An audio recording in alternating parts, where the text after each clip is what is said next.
기도드리겠습니다. 거룩하신 아버지 하나님 감사합니다. 오늘 저들에게 또 하나님 말씀을 선고하게 하시고 성화된 성도들의 삶에 대해서 헛된 삶을 저들에게 깨닫고 알게 하심을 감사합니다. 오늘 하나님을 또 우리에게 큰 은혜와 은총을 베풀어 주셔서 하나님의 가운데서 유심을 따라 삶을 살아간 먼저 간 그러나는 삶을 저들이 말본받고 닮아갈 수 있도록 은혜 베푸시고 저들에게 큰 은혜와 은총을 내리워 주옵소서. 예수님의 이름으로 기도하옵나이다. 아멘. 오늘 영국 분입니다. 영국 중국 내륙 선교의 창시자인 허스턴 테일러. 허스턴 테일러는 중국 내륙 선교의 창설자입니다. 1832년부터 1905년까지 사신 분입니다. 1932년 5월 21일 영국의 빈슬리 지방에서 태어났습니다. 열렬한 감리교 신도였던 부모님은 어린 자녀들에게 첫째 기도하는 것과 또 두 번째 성경 읽는 것을 규칙적으로 이제 가르쳤습니다. 감리교단의 발전 상황이나 또 해외 선교사에 대한 이야기를 많이 들려주었습니다. 이러한 영향을 받은 어린 테일러는 나는 어른이 되어서 선교사 되어서 중국에 갈 거야 라고 이제 말하고 했습니다. 그 어릴 때의 교육이 중요합니다. 어린 나이에 가르치면 늙어서도 그것을 떠나지 않는다라고 이렇게 잠언에 말씀하잖아요. 저도 아버지의 무릎에서 어릴 때 가장 먼저 들은 것이 뭐냐? 옛날에 그 성경책 보면 세종대왕 이제 보면은 이제 훈민 정엄체를 본다면 말입니다. 화스디고 창세기예요. 누런 종입니다. 그리고 이제 위에서 이제 아래로 세로로 쓴 거죠. 또 오른쪽 왼쪽으로 쓴 이제 붓을 쓴 겁니다. 성경책이에요. 그리고 노아의 홍보, 방홍수 이런 그림 보면은 펜으로 그려가지고 아주 세밀하게 자세히 그려. 막 배가 둥 뜨고 나무도 올라가서 매달려 있고 이러한 성경책을 아버지 우리 집에서 제가 그림을 보고 들었습니다. 또 천자문 배웠고요. 아버지 우리 집에서. 지금도 기억이 나와요. 지금도 그 상황이 그때 현재 상황이 제 머릿속에 남아 있습니다. 이게 어릴 때의 교육이 얼마나 중요한지 모릅니다. 이 허슨 테일러는 1949년 6월 달에 17살 때입니다. 이 복음서에 관한 소책자를 읽다가 그리스도께서 예수께서 다 이루어오신 일 이런 문구에 사로잡혔습니다. 그렇죠. 예수께서 다 십자가에서 다 이루어오셨습니다. 죄사함, 죄용서, 구원 그리고 이제 우리의 영원한 생명까지 다 이루어 놓으십니다. 이루어 놓으신 일. 그래서 오늘 이 허슨 테일러는 만일 모든 일이 다 이루어졌고 모든 죄가 다 청산되었다고 한다면 내가 할 일은 무엇이겠는가? 이 세상에서 내가 할 일은 다만 무릎을 꿇고 겸손한 마음으로 구주를 영접하고 구원을 받아 영원히 찬양하는 것밖에 없다. 라는 생각이 떠오르면서 큰 은혜를 받게 됩니다. 이러한 큰 깨달음과 성령의 풍성한 감동을 받고 열심히 신앙생활하던 테일러는 어느 날 나를 위해 중국으로 가라는 주의 음성을 들었습니다. 중국 선교에 대한 열망이 더 불타게 되었습니다. 저도 그 전에 서울에 올라가가지고 오디션 됐죠. 2003년도네요. 2003년도 10월 달 이제 강단 밑에 무릎 꿇고 기도하는데 대통령이라고 이제 느껴지는 분 딱 서 있고 그 옆에 조금 작은 감독인데 다 선글을 딱 쓰고 뒷짐지고 서가지고 있고 딱 눈을 보니까 벼가 다 패가 났는데 그 볕달래 묶고 5명 묶어요. 제가 3번째 묶고 있더라고요. 해는 서산에 뉘엿뉘엿 다 이제 떨어져 가고 있어요. 어두워두고 할 텐데요. 그때 그 이제 총 감독이라는 사람이 뒤에 있는 이제 그분에게 이 5명은 일꾼 중에 뽑고 뽑은 일꾼들입니다. 라고 말을 하더라고요. 그때 그 제일 대충 같은 높은 분이 가표들은 전주 내려가라. 이런 말씀하셨어요. 전주도 가래요. 저보고요. 전주로. 그때 제가 서울에 올라온 지가 얼마 안 됐거든요. 그래서 내가 거기 왜 가요? 나 안 가요. 이랬단 말이죠. 대답을. 기도 시간이. 그래서 순간적으로 기도가 이걸 보면서 했는데 순간 환자가 다 열렸는데 그 넓은 벌판에 다 추가 되고 한쪽에 쭉 길게 그곳만 벼가 금보다도 황금보다 더 깊은 벼가 있어요. 내가 너를 위해 남겨놓은 곳이다. 네가 쉬실 곳이다. 그때 제가 불순종했어요. 안 간다. 지금 생각 얼마나 어리석은지 몰라요. 한 번은 기도하고 이제 서재에 누워있는데 몸이 공기에 뜨는 거예요. 막 잡아 끌어올려요. 뭐가 어떤 기운이. 근데 순간적으로 순종해야 하는데 그걸 못하고 이 당이 죽는 건가? 순간 그런 생각 들면서 이 잡을 도 없는데 바닥에서 이게 막 부대 막 이제 막 몸을 젖혔더니 한참 동안 하다가 쿵 하고 제 몸이 떨어지는 느낌 들어요. 바닥에. 그리고 이제 성령께서 저를 이제 이끌어서 하나님의 이제 영을 나타나 보여주시려고 했던가 본데 그때도 불순종해서 순종하였어요. 한 번은 집에서죠. 이제 충남에 있을 때 근데 새벽쯤 됐을 때요. 그 맑고 청아한 소리 음성이 빨리 일어나 교회나 기도하라. 그 음성이 지금도 찌렁찌렁 울리고 맑고 그냥 속에서 막 울리더라고요. 펄떡 일어났습니다. 제가 또 밤에 기도가도 교회 가면은 불 끄고 혼자 잘했어요. 근데 그 순간 듣고 딱 일어나니까 두려움이 쫙 몰려오는 거예요. 귀신들이 역사하는 거죠. 무서운 느낌이 듭니다. 집에 옆에서 집사님이 사는데 깨우지도 않고 그냥 혼자 한참 동안 이거 어떻게 하지? 가야만 하다가 끝났어요. 제가 3번을 크게 하나님 말씀에 불순종했습니다. 그래서 고생하는 거죠. 연남맞이에. 이게 순종이 최고인데 그걸 몰랐고 그때마다 이 어리석은 자는 불순종했고 결국은 주님의 마음을 아프게 하고 말입니다. 이 허승태일에게 오늘날 나를 위해 중국으로 가라. 음성을 듣고 이 허승태일은 중국에 대한 이제 열망이 더 불타게 됐습니다. 순종하는 거잖아요.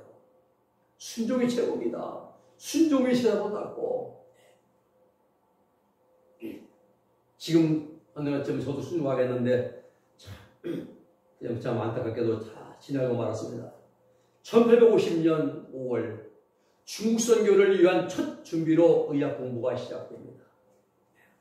헐이라는 곳에서 하디 박사의 조수로 일하면서 수입의 3분의 2 이상을 가난한 사람들 위해 사용했습니다. 빈민촌에 방을 얻어놓고 불편하고 어려운 환경에 적응하면서 선교사로서의 필요한 사역을 이제 훈련을 해나간 거죠. 중국에 가면 아무에도 도움받을 수가 없습니다. 그러므로 영국을 떠나기 전에 오직 기도로 무장하고 하나님의 순간 응답을 받는 영적 훈련을 받는 것이 매우 중요한 일이다 라고 생각하고 그때부터 열심히 기도했습니다. 그리고 영국을 떠나지 어떠한 어려움이 온데에도 사람 의지하지 않고 오직 하나님만 의지하겠다라는 굳센 결심을 했습니다. 어느 토요일 날 아주 신방하고 밤 10시에 돌아왔어요. 그때 어떤 남자가 찾아와서 죽어가는 자기 아내를 위해 기도 요청합니다. 테일러가 그 성 따라가 보니까 이 조그만 초라한 방에 5명의 애들이 영양실조에 걸려있고 냄새난 돗자리에는 갓난아이를 품에 안은 한 여인이 추구하고 있습니다. 테일러는 주문 속에 문화를 의식하면서 이 반 크라운의 은화 대신에 잔돈이 있었다면 기쁜 마음으로 일실링을 주었을 텐데 라고 생각했습니다. 그러나 그 은화를 통째로 준다는 것은 생각할 수가 없었어요. 당장 내일 먹을 끼니조차 없는 형편이기 때문에 말입니다. 이때 양심은 날카롭게 테일러를 꾸짖었습니다. 이 유선자야, 구원받지도 않은 이들에게 사랑이 많으신 하나님에 대해서 말을 하면서도 내 주머니 속에 있는 은화는 통째줄 수 없단 말이냐?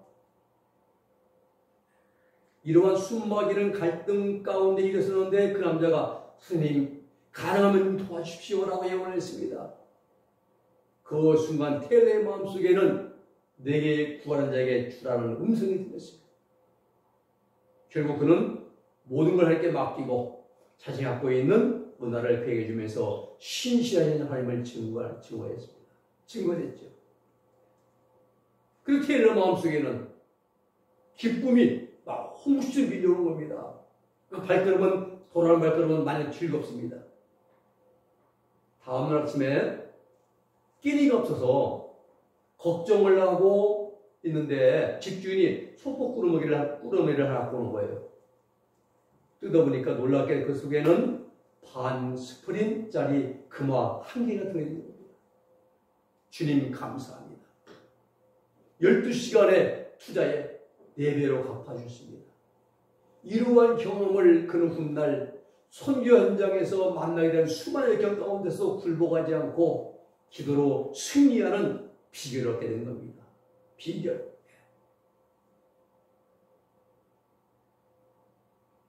신앙은 체험이죠. 확신입니다. 지식으로 하는 게 아니라 에피그노시스, 경험적으로, 체험적으로 알아가는 게 신앙입니다. 껍데기 신앙은 피선적인 거예요. 어려움이 오면 감당하지 못합니다. 2년 후에 테일러는 런던에 있는 의과대학에 입학했습니다. 새벽과 낮에는 공부하고 밤에는 병원에 근무하면서 생활비를 벌었습니다. 졸업할 때 가까워진 테일러에게 중국 선교에 갈 것을 제의했어요. 이것이 하나님의 뜻으로 알고 수락을 했습니다. 테일러는 중국으로 선교를 하기 위해서 사랑하는 약혼녀를 포기해야 하는 그런 아픔을 겪게 됩니다. 1854년 중국에 도착한 테일러는 많은 어려움을 겪게 됩니다. 이 중국은 당시에 말입니다. 반란군들과 정부군들 사이에 전쟁이 일어나가지고 많은 선교들이 제한을 많이 받았어요. 또 테일러 소속된 중국 선교에서 보내주는 선교장이 너무 적은 행수입니다. 고생하게 되는 것이죠.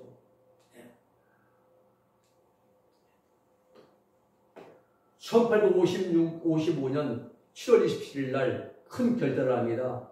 테일러는 전도 여행을 다니면서 자신이 입고 있는 양복 때문에, 서양 양복 때문에 많은 중국 사람들 이질감을 느끼게 했습니다. 그걸 깨닫고 내가 중국인들의 옷으로 갈아입어야겠다.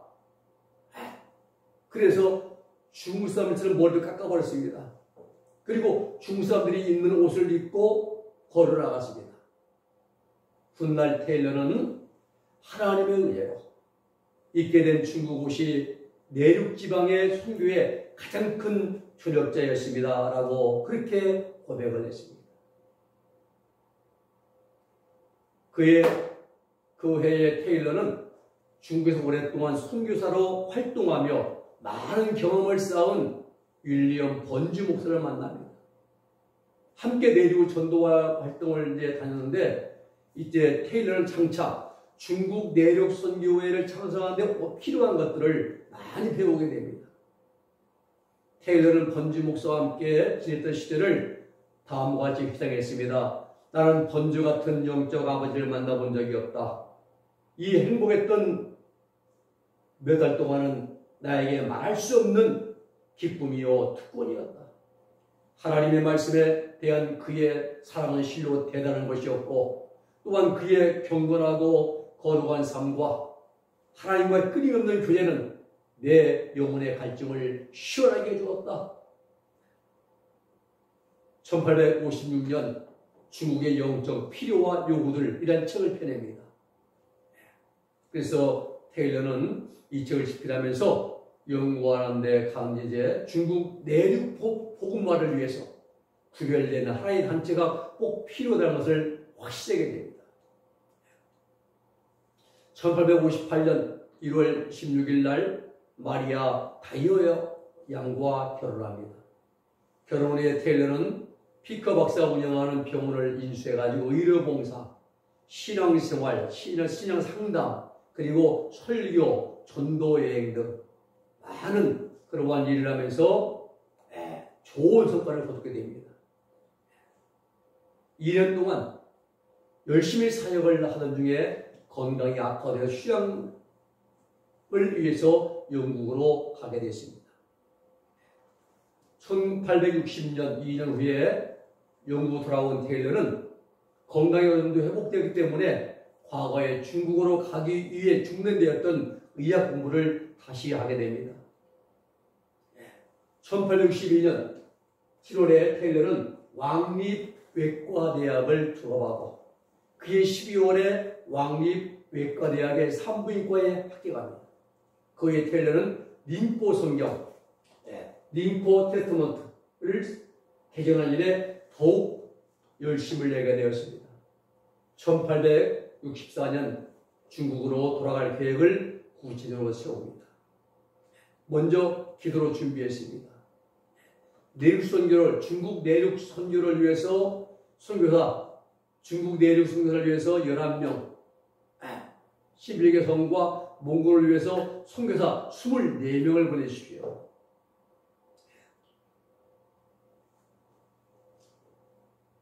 그래서 중국의 빈약한 생활 환경, 선교 활동을 생각할 때에 이런 여러 가지 장애 요인을 생각할 때 말입니다. 중국 선교를 지원한 통역자들이 선교 현장에서 겪어야 되는 고난과 무거운 짐을 견디지 못해서 자신에게 책임 돌리면 어떻게 할까라는 염려가 또 들어오는 거예요. 이게 마귀에 이제 틈을 주는 거죠. 그때 마귀는 기도와 믿음이 부족하다면 중국 내륙 선교를 포기하라고 계속 미혹합니다. 어느 날 그런 마음속에 무거운 짐을 느끼면서 해변을 거닐고 있습니다. 테일러는 그때까지 24명의 선교사들을 위해서 기도해왔지만 자신이 그 일을 맡아야 할 지도자로서 헌신하지 않고 있다는 사실을 깨닫게 됩니다. 그리고 나서 중국 내륙 선교를 위해 모든 십자가를 짊어지고자 하는 결심하게 됩니다. 이렇게 딱 마음이 결정되자 갈등이 딱 끝나는 거예요. 큰 마음의 평화와 기쁨을 얻게 됐습니다.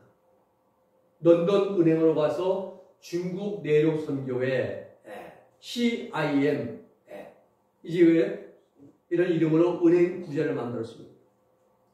얼마 후에 수백 달러의 선교자금이 들어왔습니다. 그리고 이제 자기가 저술한 책, 중국의 영적 필요와 요구, 이 또 책이 재판을 거듭하면서 또 인쇄가 들어오고, 이래서 중국으로 떠날 때에 제1지 선교사들이 준비되어서 1866년 5월 18일 테일러 부부와 함께 24명의 중국 내륙 선교사들이 4개월간의 긴 항해를 출발했습니다. 자, 항주에 자리를 잡고 전도 활동을 시작했습니다.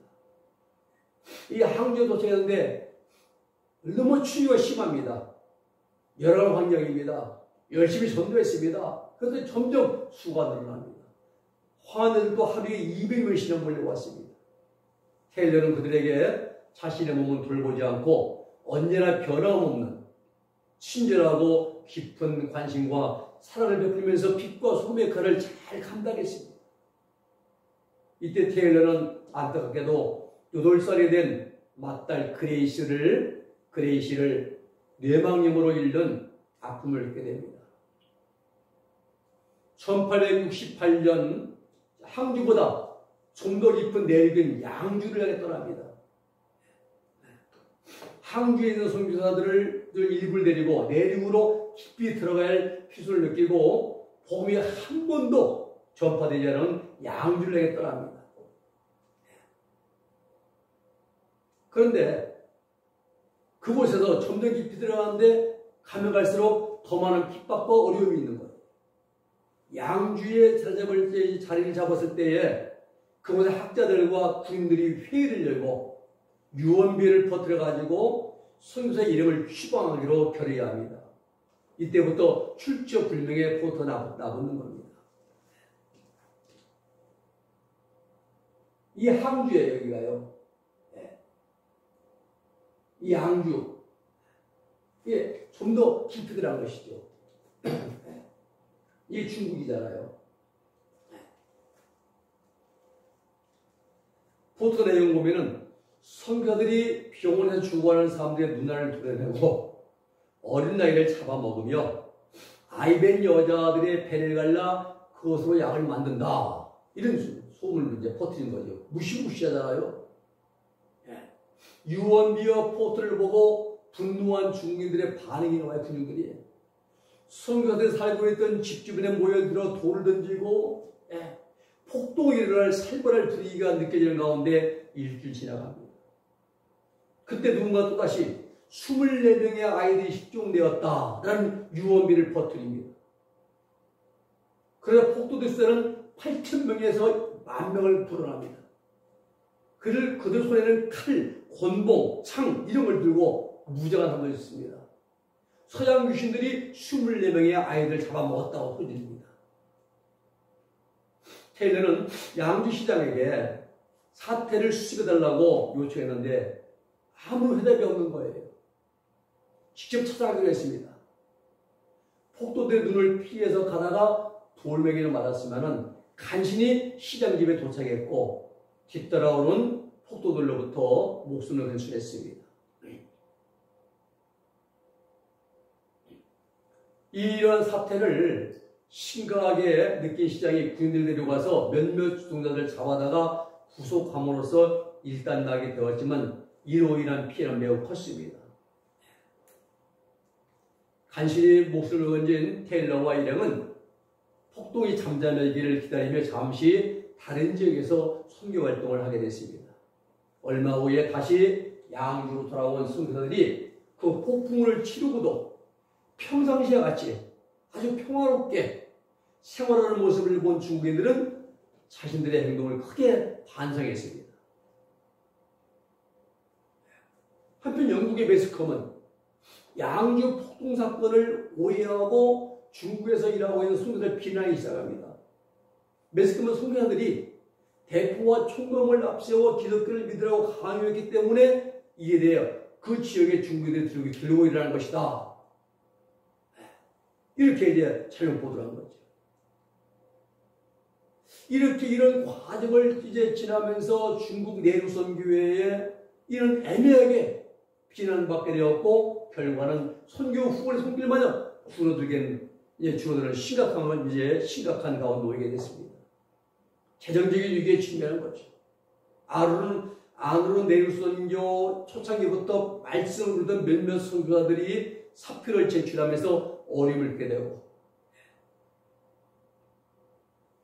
밖으로는 선교비도 줄어들고 많은 어려움이 생기고 양주 폭동 사건 후에 1년의 시간에 대한 테일러의 고백은 허슨 테일러는 양주에서 폭동이 일어난 이후에 닥쳐온 여러 가지 시련들은 그 당시 자신이 겪은 내적 마음고생과 비교해보면 가벼운 것이었다고 아는 시인에게 보낸 편지에서 그렇게 고백합니다. 저는 최근 6, 8개월 동안 주님에 대한 변망덕과 보다 주님과 친밀한 생활을 하지 못한 죄로 인해 심히 고민하고 있습니다. 그럴 때보다도 말씀을 더 부지런히 묵상하며 기도하고 금식하여도 아무런 소용이 없었습니다. 매일 새벽마다 한순간도 주님에게서 눈을 돌리지 않기를 기도하며 결심하지만 때로 힘든 일이나 밀린 잠으로 바빠지면 주님을 잊은 채 제 모습을 발견하게 됩니다. 그러한 자신을 발견할 때면 저는 극도로 신경이 날카로워져 때로 불쾌한 표정을 짓기도 했습니다. 노력하면 할수록 이길 수 없어 매일 매시간 죄책감에 시달렸습니다. 끝없이 올라오는 육신의 소용으로 인해 빈번한 실패를 경험했던 것입니다. 원함은 내게 있으나 선을 행할 능력이 없었던 것입니다. 저는 무엇봐도 거룩함을 갈망했으나 노력하면 할수록 실패했습니다. 저녁에 되어 하루를 반성할 때면 저는 그날의 실패를 내통하면서 괴로워했고 울면서 주님께 도움을 청했습니다. 이러한 경험이 반복되면서 저는 저의 죄를 용서해 주시고 구원해 주신 주님이 더욱 귀하게 여겨졌습니다. 그리고 오직 믿음만이 주님의 부유하심을 내 것으로 만들 수 있는 유일한 길임을 알게 되었습니다. 저는 이 믿음을 얻기 위해 힘쓰고 애썼지만 이 믿음은 거의 오지 않았습니다. 영혼의 고뇌가 극에 달했을 때에 메카디 형제로부터 온 편지 속에서 그리스도께서 모든 것이 되신다라는 문장이 저의 갈망을 채워줬습니다. 저는 주님과 이 일치를 깨달은 것입니다. 이 세상에서 가장 달콤한 경험은 주님과 완전히 일치하면서 오는 인식 안에 있는 것입니다. 이제부터는 주님께서 저와 함께 계시며 제 안에 계십니다. 저는 그리스도와 함께 죽었고 그리스도와 함께 장사지낸 바 되었으며 또한 함께 부활하였습니다. 오늘 테일러는 말입니다. 주님과 하나가 됐다는 일치.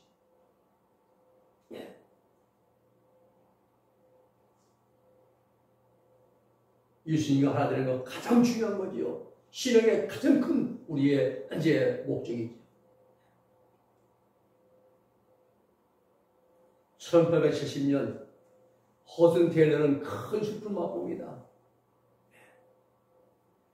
테일러 부부는 내륙으로 전도여행을 다니니까 아이들을 가끔 와서 볼 수밖에 없는 형편이었습니다. 일정하지 않은 생활 패턴 때문에 아이들은 안정감을 찾지 못하고 걸핏하면 여러 가지 병에 걸린 거예요. 1870년 2월에 아들 사무엘이 5살의 기력성 장염으로 세상을 떠납니다. 맏딸 그레이시가 떠났죠. 아들이 떠났습니다. 테일러는 아내와 상의해서 4명의 아이들을 영국으로 보내게 되었습니다. 그해 7월 사무엘과 같은 병으로 고생하던 테일러의 아내 마리아는 출생한 아이와 함께 또 세상을 떠나고 맙니다. 이때 테일러도 이질로 고생을 많이 고통당하고 있었어요. 이런 가운데 슬픔 가운데서 테일러는 이렇게 기도했습니다. 하나님이시여 마리아를 저에게 주셨던 것을 감사드립니다. 저들이 함께했던 12년 반 동안의 행복한 삶에 대해 감사드립니다. 또한 그녀를 하나님께서 계신 곳으로 데려가심에 감사드립니다.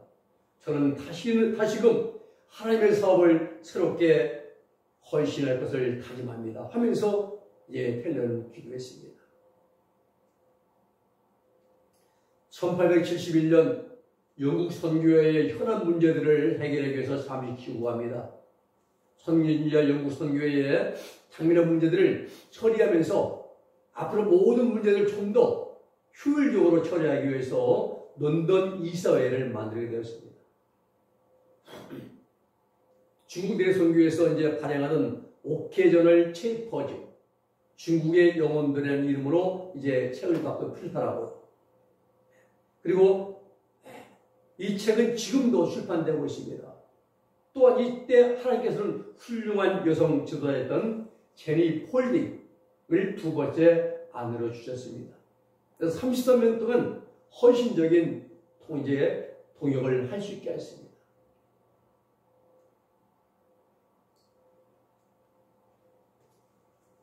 요한복음 7장 37절로 98절의 말씀 보면은 누구든지 목마르거든 내게로 와서 마시라는 말씀이 있습니다. 누가 마음과 영혼과 육신의 갈증을 가지고 있지 않겠습니까?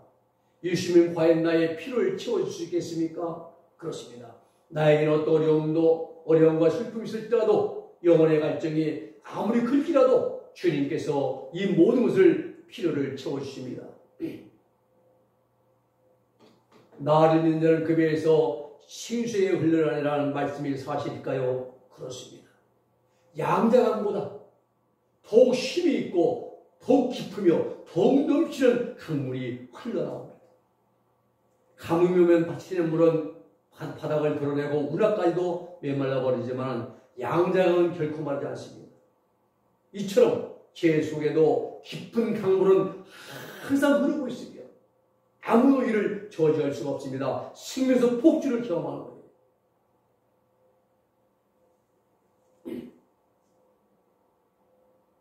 요한복음 10장에 나오죠. 몽인병자를 끝날에 누구든지 목마르던 내게로 마시라. 그 마신 자 배에서 생수의 좀 넘치라. 이 말씀이 뭡니까? 이제 이 말씀은 로마서 5장 3절로 5절의 말씀처럼 환난은 인내, 인내는 연단 소망을 이루고 그 위에 하나님의 사랑이 부음받음이니 라는 말씀이에요. 환난은 인내하면서 하나님을 지키는 것, 그리고 인내하면서 연단받는 것, 그 연단을 다 받으면 하나님의 거기에 소망이, 천국 들어갈 소망이 이루어지는 겁니다. 그리고 하나님의 사랑이 마음에 부음받는 것, 이게 생명의 폭주입니다. 허슨 테일러는 양자강물이 그 양자강물보다 더 큰 강물이 되기로 사랑의 물결이 계속 밀려온다고 고백하고 있는 거예요. 계속 넘치고 있다고요. 하나님의 생명에 함유되는 그런 경험에 들어간 것입니다. 1814년 영국 선교회 본부 어려운 일들을 해결하기 위해서 잠시 귀국하죠. 그리고 전에 사다리에서 떨어져 다 처치였었는데 악화되어 등과 두 다리가 많이 마비되는 고통을 겪게 됩니다. 얼마 후에는 심한 이질로 유언장을 만들어 놓아야만 했습니다. 그가 선교 활동을 마칠 때까지 끊임없이 지어보려고 했던 그런 병입니다. 사도 바울에는 가시가 있었는데 가시. 이러한 어려움 속에서도 테일러는 주님 안에서 기쁨을 잃지 않았습니다. 인간으로 보면 비참하고 회복될 가능성도 없고 절망적으로 보이는데 이 모든 것을 하나님의 뜻으로 생각하고 평안한 가운데 모든 걸 극복해 나갔습니다. 봄이 되면서 테일러는 점점 회복이 되어 갔습니다. 1816년 9월 시푸협정 체결로 중국 내륙 지역 자유로운 왕래길이 열립니다. 당시 중국 북부에 있는 산시성에는 역사인의 최악의 기근이 휩쓸고 지나갔습니다. 600만 명 이상이 기아에 허덕였고 수천 명의 어린아이들이 굶어 죽었습니다. 테일러는 중국의 어려운 상황을 모임이나 간행문을 통해서 여론을 알려가지고 기근 때문에 고생하고 있는 사람들 구제를 목적으로 헌금을 모으기 시작했습니다. 그리고 이때 이제 중국 내륙 선교의 CIM 선교사들이 이제 이 내륙에 여성 선교사들이 최초 들어갑니다. 이래서 여성 선교사들이 선교사에 시작되어가고 2년이 지나가게 되자 깊숙한 내륙 지방에도 60-70명의 중국인 신자들이 모이는 교회가 세워지게 됩니다. 이때 교회의 부흥은 선교들의 헌신과 희생, 봉사의 결실이었습니다. 당시 내륙선교회 활동상을 보면 70개의 선교 사역지에서 96명의 내륙선교회 선교사들과 100여 명의 중국인 동료들이 활동을 하고 있습니다. 선교회가 운영하는 학교에서는 100여 명이 넘는 중국인 어린아이들을 양육하고 있습니다. 테일러는 아직도 사역할 곳이 선교 사역할 수 있는 곳이 많기 때문에 70명의 선교 사역자들을 더 보여달라고 하는 기도했습니다. 기도는 3년 안에 놀랍게 응답되었습니다. 이래가지고 많은 자들이 이제 지원하고 몰려옵니다. 1883년 영국 전역에서 테일러의 중국 내륙 선교에 대한 간증을 듣고자 초청이 시도하는 겁니다. 이 허슨 테일러 보는 사람도 없어요. 눈꽃 없이 그냥 이 바쁜 일정을 소화했습니다. 하루에 수십 편 날라오는 편지를 읽고 답장하고 선교의 어려운 문제 해결해 나가고 중국에 있는 선교회 센터를 방문해서 필요한 도움을 주고 아주 분주했습니다. 가는 곳마다 중국 선교에 헌신하고자 하는 사람들이 속출했고 헌금도 끊임없이 또 들어왔습니다. 중국 선교를 계획적으로 지원하기 위한 지부들이 설립됩니다. 바쁜 일정 가운데 그 후에 테일러는 스웨덴, 덴마크, 오스트레일리아, 그 다음에 뉴질랜드, 독일 등에서도 초청을 받았어요. 소위 허슨 테일러의 선교 사업은 전 세계적으로 확장되어 나갔습니다. 바쁜 일정 가운데서도 하루가 끝나면은 기쁜 밤이 되면은 성경 읽기에 몰두했습니다. 1년에 한 번씩 성경 읽었는데 70세가 되었을 때에 나는 방금까지 40년 만에 40번의 성경 읽기를 끝났다라고 말했습니다. 또 이 허슨 테일러는 언제나 새벽 2시부터 4시까지는 기도했습니다. 이 테일러의 생애가 기쁨과 능력이 넘치는 삶이 된 원동력은 기도 그리고 성경 읽기에서 비롯되었습니다. 1900년 미국 보스턴시에서 집회 중에 신경쇠약증이 심각해서 방미 일정을 단축하고 영국으로 돌아왔어요. 또 테일러의 병세는 점점 깊어집니다. 1900년대에는 중국의 정치적 상황도 한층 더 악화되고 있습니다. 서태후가 외국인을 진멸하는 칙령을 내렸어요. 또 중국은 기독교인들을 가리켜서 제2의 귀신들이라고 불렀어요. 제2귀신들이라고요.